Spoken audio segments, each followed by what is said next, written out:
وہ خزائن جو ہزاروں سال سے مدفون تھے، اب میں دیتا ہوں اگر کوئی ملے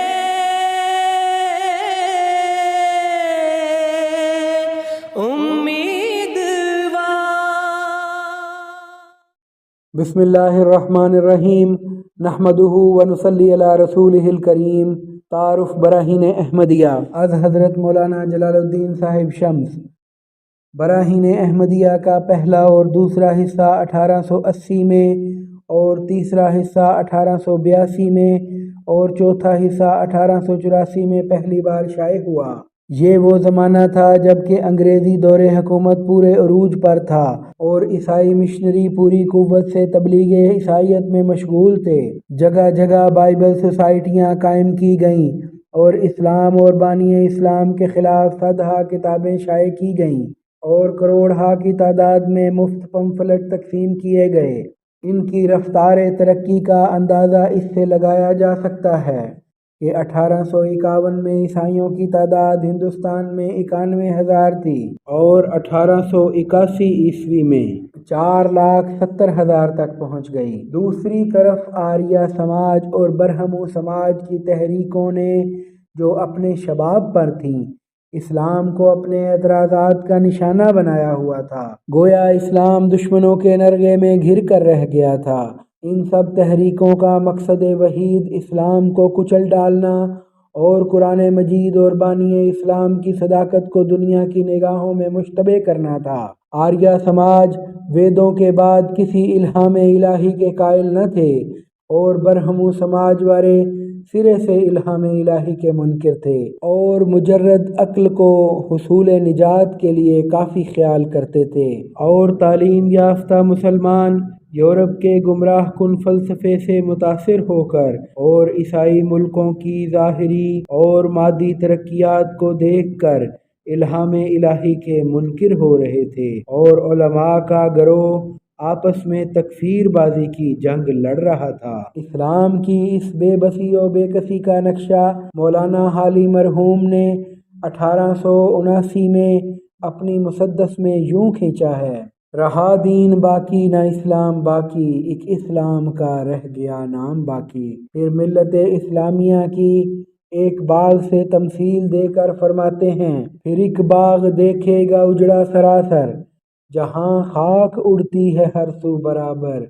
نہیں تازگی کا کہیں نام جس پر، ہری ٹہنیاں جھڑ گئیں جس کی جل کر، نہیں پھول پھل جس میں آنے کے قابل، ہوئے رخ جس کے جلانے کے قابل۔ یہ آواز پہم وہاں آ رہی ہے کہ اسلام کا باغ ویراں یہی ہے۔ اس ماحول میں جب کہ قرآن مجید کی حقیقت اور حضرت صلی اللہ علیہ وسلم کی صداقت خود مسلمان کہلانے والوں پر بھی مشتبہ ہو رہی تھی اور کئی ان میں سے عیسائیت کی آغوش میں آ گرے تھے، آپ نے براہین احمدیہ کتاب لکھی جس میں آپ نے قرآن مجید کا کلام الہی اور مکمل کتاب اور بے نظیر ہونا اور حضرت صلی اللہ علیہ وسلم کا اپنے دعوی نبوت اور رسالت میں صادق ہونا ناقابل تردید دلائل سے ثابت کیا، اور ان دلائل کے مقابل کسی دشمن اسلام کے ایسے دلائل کے ثلث یا ربع یا خمس پیش کرنے والے کے لیے 10,000 روپے کا انعام مقرر کیا اور ہر مخالف اسلام کو مقابلے کے لیے دعوت دی۔ براہین احمدیہ کا اثر: اس کتاب سے مسلمانوں کے حوصلے بڑھ گئے، چنانچہ مولوی محمد حسین بٹالوی نے، جو سردار اہل حدیث سمجھے جاتے ہیں، اس کتاب کا خلاصہ مطالب لکھنے کے بعد اپنی رائے ان الفاظ میں ظاہر کی: اب ہم اپنی رائے نہایت مختصر اور بے مبالغہ الفاظ میں ظاہر کرتے ہیں۔ ہماری رائے میں یہ کتاب اس زمانے میں اور موجودہ حالت کی نظر سے ایسی کتاب ہے جس کی نظیر آج تک اسلام میں شائع نہیں ہوئی اور آئندہ کی خبر نہیں، لعل اللہ یحدث بعد ذلک امرا۔ اور اس کا مؤلف بھی اسلام کی مالیوں، جانیوں، کلمیوں، لسانیوں، حالیوں، کالیوں نصرت میں ایسا ثابت قدم نکلا ہے جس کی نظیر پہلے مسلمانوں میں بہت کم پائی گئی ہے۔ ہمارے ان الفاظ کو کوئی ایشیائی مبالغہ سمجھے تو ہم کو کم سے کم ایک ایسی کتاب بتا دے جس میں جملہ فرقہ ہائے مخالفین اسلام خصوصاً فرقہ آریہ و برہم و سماج سے